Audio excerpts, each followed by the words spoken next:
Hello, welcome everyone. This video going to show here about help you actually how you start to set a cover on Figma. Okay, so actually what you're gonna do is about for this video.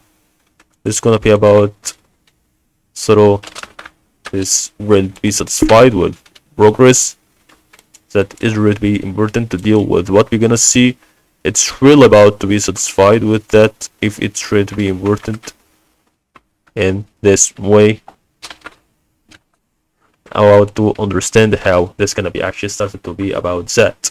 So first of all, what you're gonna do is about start to click here on the cover. Okay, so you can actually start to add a cover for your Figma. You can actually start to have a program for our page. You can actually add it, run, and there is about free covers.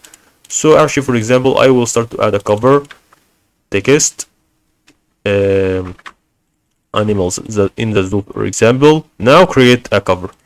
As you can see, I have just created this cover, for example, but because my text is really blue, so the text didn't appear actually in the way that I had.